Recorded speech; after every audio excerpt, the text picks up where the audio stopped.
Hey guys. All right. It's 4 o'clock here. 4:10. Ha! Got just enough time before I need to be done for the day to carve something else.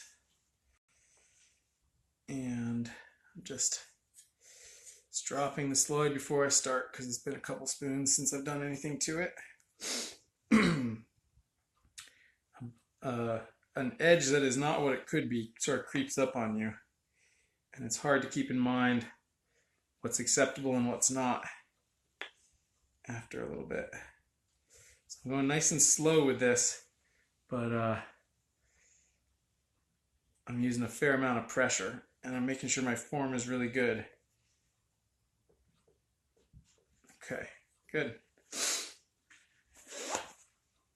So, like I said, end of the workday. So I'm tired, but like all of us at the end of the workday, you just kind of do what you set out to do and what you need to do. I don't technically need to do this. It's extra to what I thought I was going to do today, but I do think that it's a balance, right? Sometimes in life you gotta take that extra time and go do something frivolous, and sometimes you have to have the discipline of extra time shows up and you put your nose down and get some more work done. So this is one of those moments where I'm getting the work done because I'm a little further behind than I thought I was going to be when I scheduled out everything. It should all straighten out because I scheduled in some blank time on my schedule, but here we are, 4:10, and I'm putting in the extra bit of work. It's funny to think of spoon carving as work, and quite a lot of the time it just feels like playing, but 4:15 feels like 4:15 to everybody when it's the end of a work day. And I carved 2 things this morning, and then I've made 30 blanks this afternoon. I already had my frivolous time. My dad, who has the girls right now, took them on a hike, but he and I walked the dogs this afternoon, so that was nice. Get out and stretch my legs, spend some time with my dad.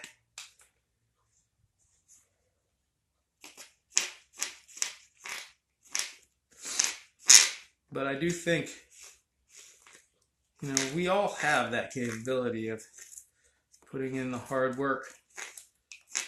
I think being self-employed is about developing the ability to ask that of yourself even when no one else is asking it of you.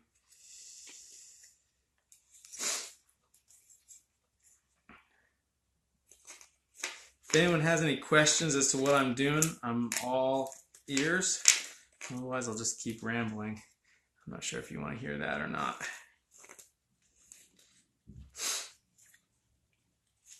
So these cooking spatulas, I really like. They're something about them is really fast to carve.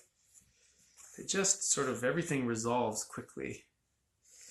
I think because I decided the handle was always going to be rectangular, as long as the wood is good and easy to get nice clean cuts on, that's the type of wood you want to use for rectangular handles. And because the shape is pretty well defined, it just comes together quickly and requires less fussing, I think. Probably helps that it's asymmetrical. It just requires less fussing. So,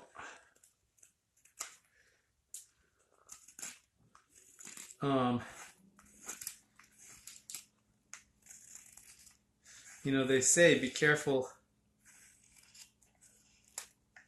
not to make your avocation your vocation, because then your hobby becomes your job and you stop enjoying it as much.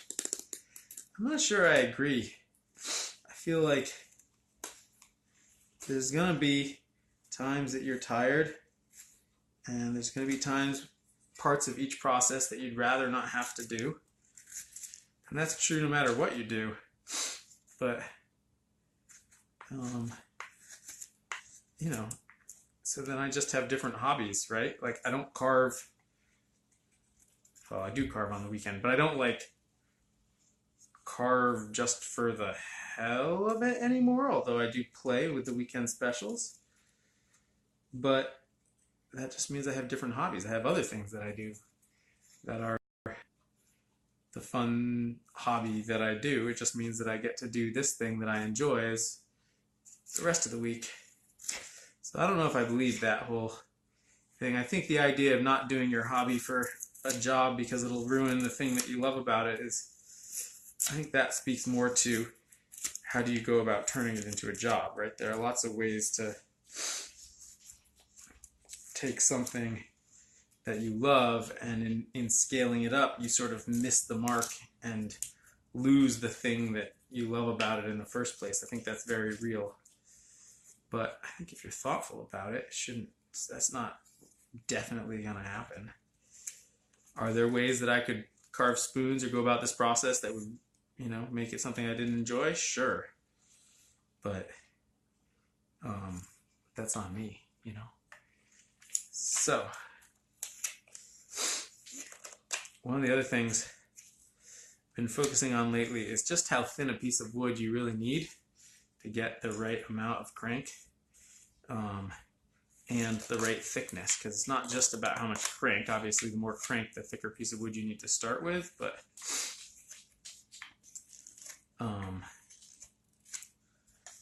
the thickness is also deceptive. If you know sort of how much crank you want and you can accurately envision the finished piece within the log, you can start with a much thinner piece of wood than you might otherwise think. Because you just don't, there's just not that much there when you get down to it. And so then the whole carving process goes much faster.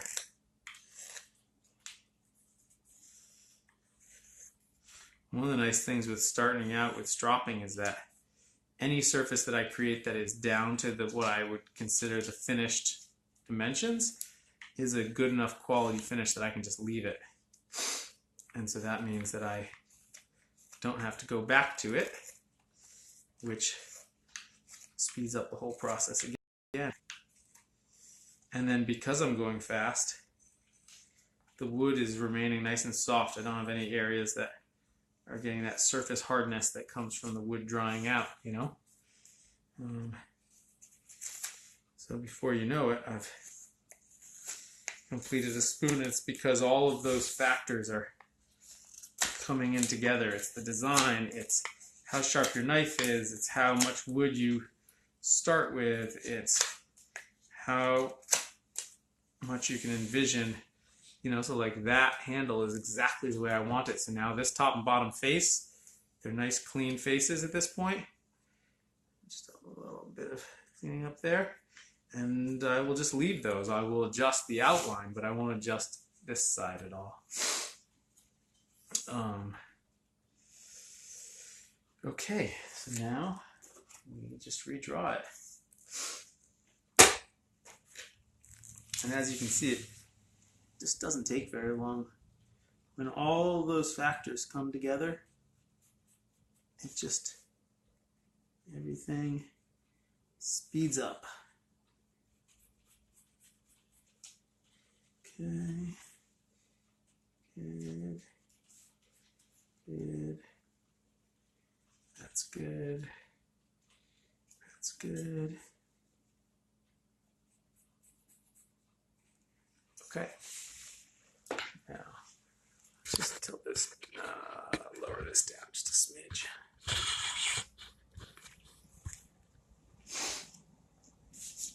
So,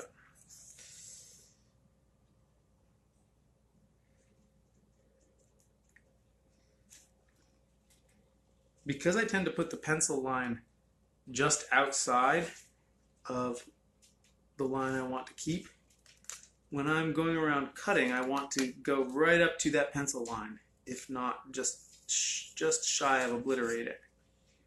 And that way I actually get the dimension that I intended to get.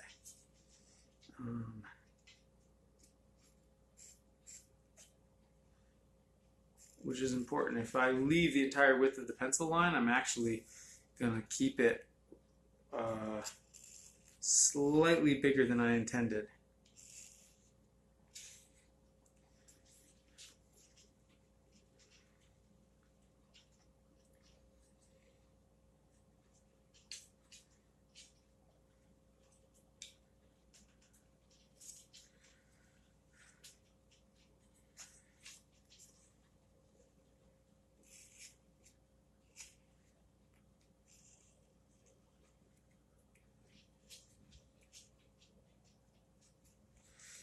Okay.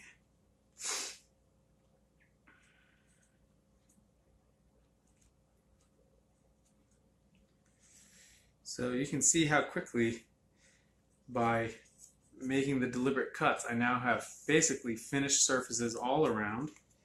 I need to just very thoughtfully remove that. Pencil on. Finished surfaces all around. Trim up the end just a smidge. And now I can do the chamfers.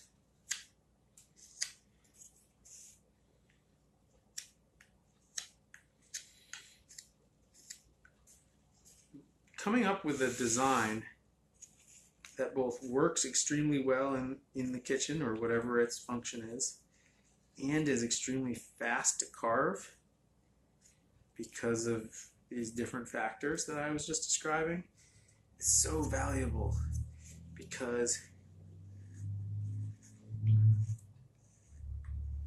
the price of something doesn't have to be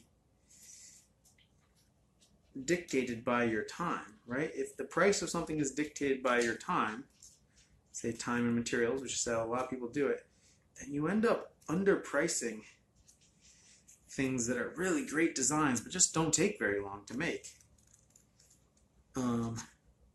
So for instance, this is $25 because it's in the same sort of class as my larger cooking spoons, serving spoons, like that, and yet it doesn't take nearly the time that those spoons take.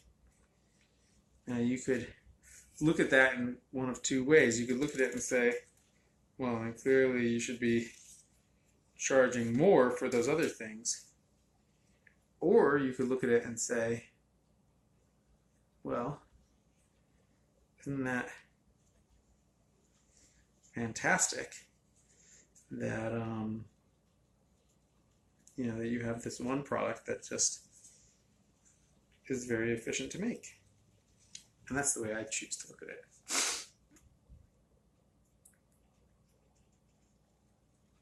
Because for me,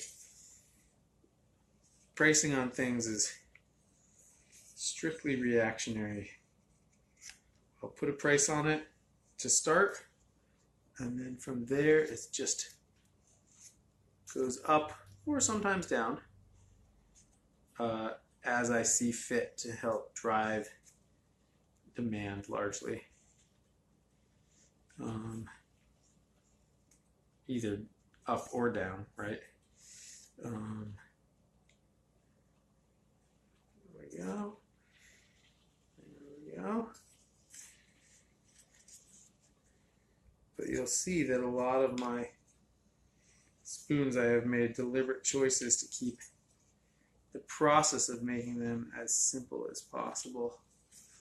So actually, here's one instance where the square handle, if the wood isn't absolutely spotless, like this wood is just totally spotless, and if it's not spotless, then you can run into issues trying to do a square handle like this. But if it is beautiful, like this stuff is,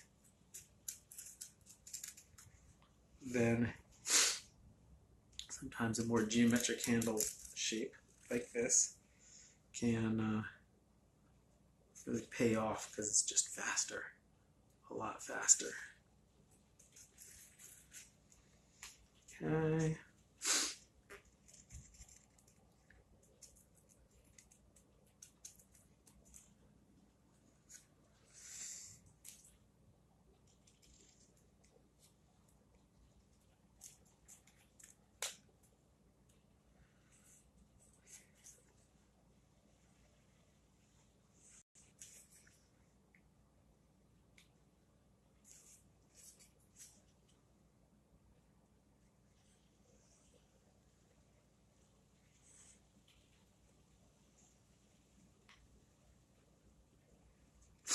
I also think the other thing that helps you speed up is an understanding of why you're doing each cut and only doing as many cuts as are necessary.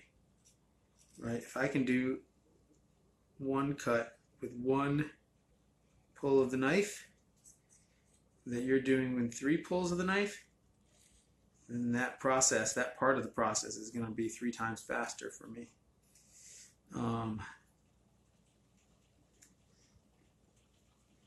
And that's a big thing. That's a big deal.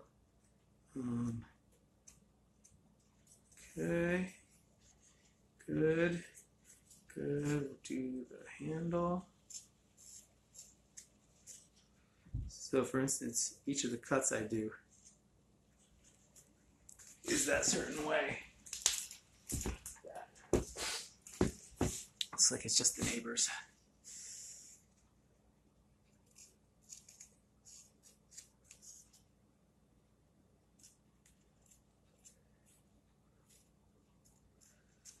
Notice how I'm using predominantly these same sort of hand squeeze cuts.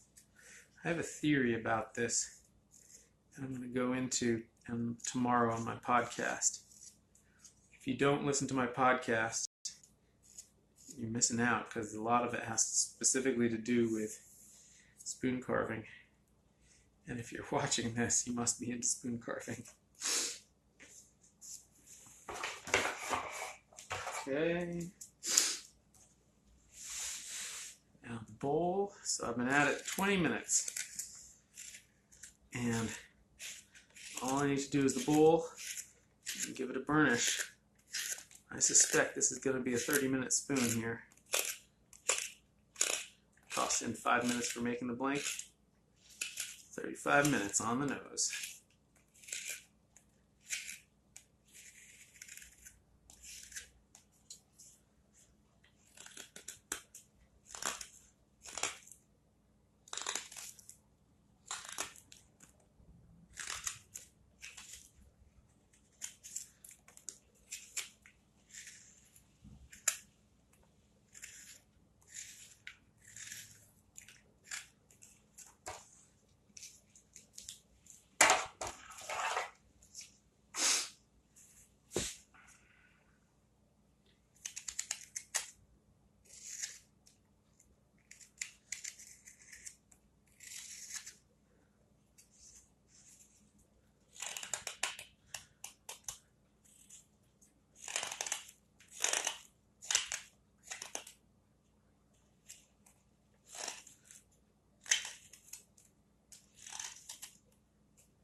Okay.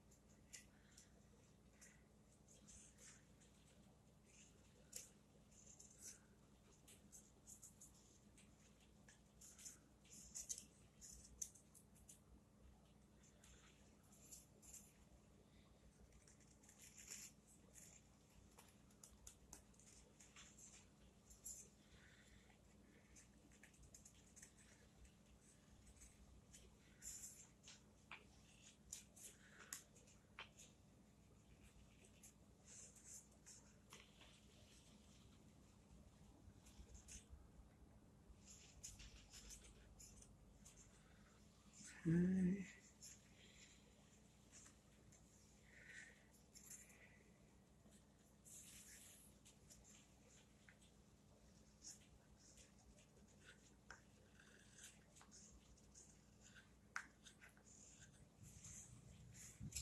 Okay. Good.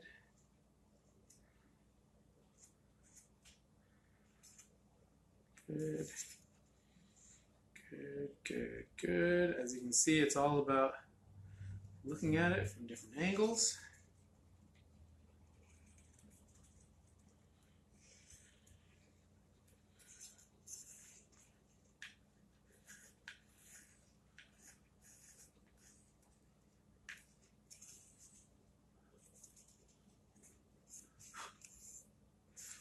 Okay.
Okay, I've got my rim.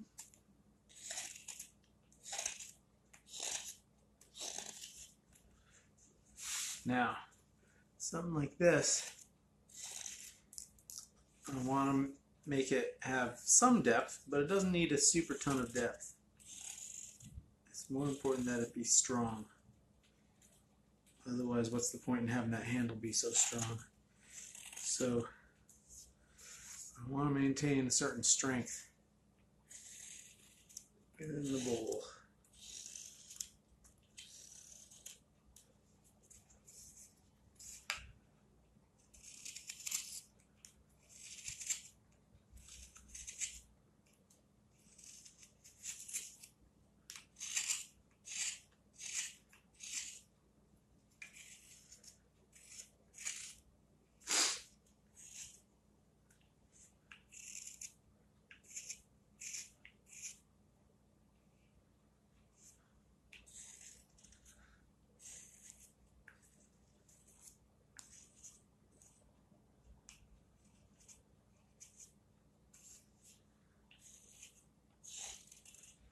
And for that to happen, I need to make sure that I start this sort of finishing level of cut where it's just a light scrape early enough that I don't go deeper than I intend to.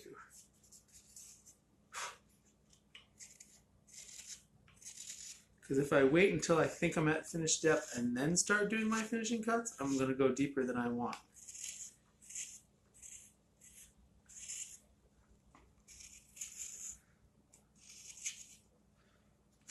And remember, what your eye sees is sharp. What your eye sees is the edges. It sees the rim, the inner rim that you've cut. And to some extent, it sees the lines in the middle, but it never sees all the lines in the middle. So you can get an incredibly smooth looking finish on your bowl if you just run your cuts with the bowl and make them really small.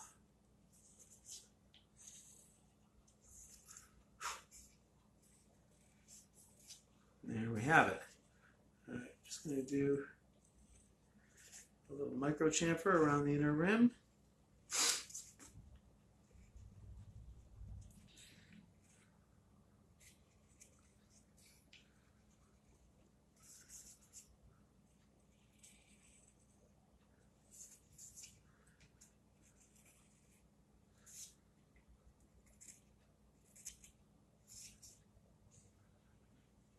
Okay, and then a little adjustment on the outside.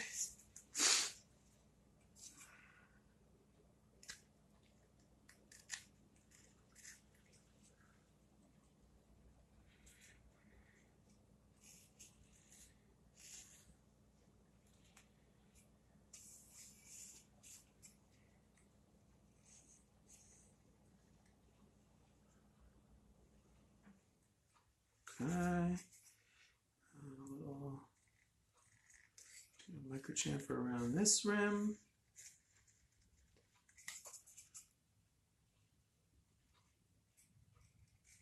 Not overdoing these microchampers is the key. Gotta keep them nice and small. Whew, that got too big.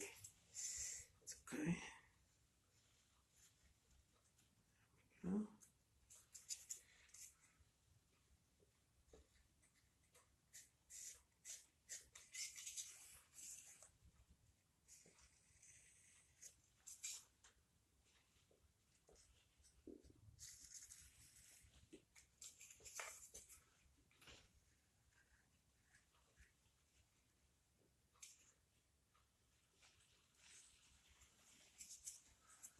Okay. It is fun. Yep.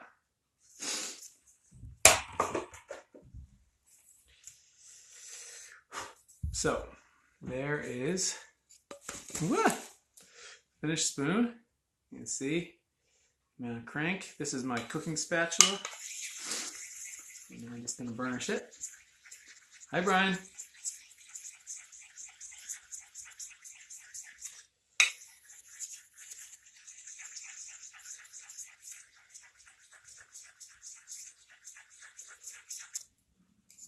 Okay.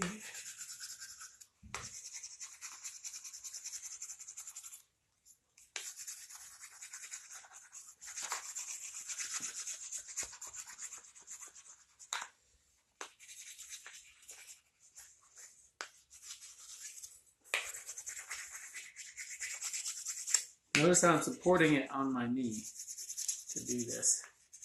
It just helps, allows me to really press down with some support underneath it.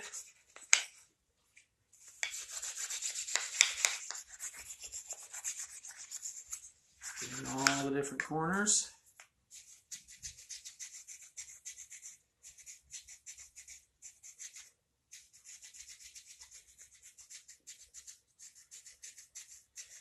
And you can see on top, I'm really pressing down here. Really pressing down hard. Just like that. Good.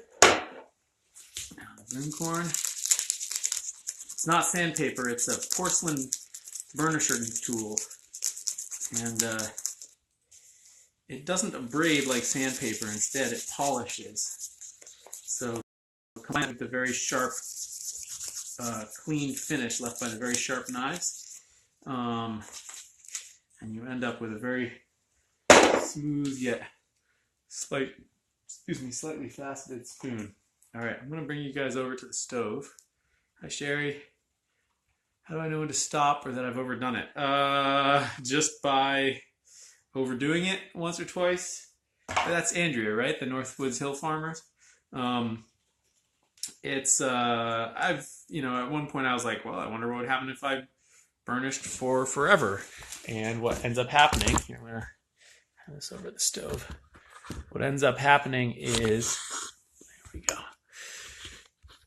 is you end up with a spoon that has basically no more facets. But if that's your aesthetic that you're going for, then that's great. So it's entirely just a matter of choice. I'm also pretty lazy, so I tend to do less than somebody else might do.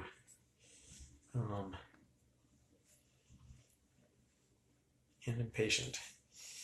So here I've got the beeswax jojoba oil mixture spread around. Now I'm just going to keep turning this.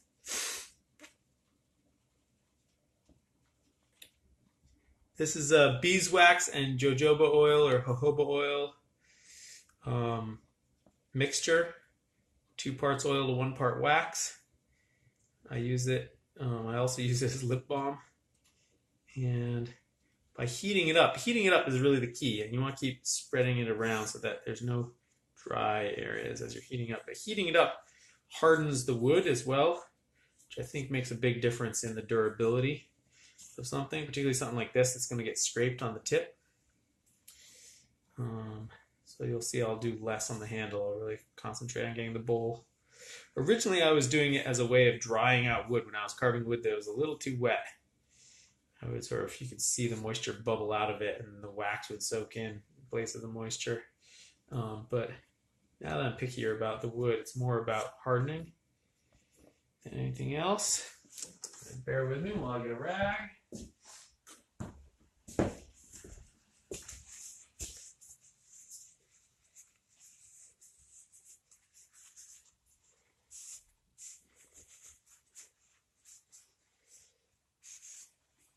And the nice thing is that this is now completely done and ready to use. And look at that. We're looking at 40 minutes on the nose. Thanks for watching, guys.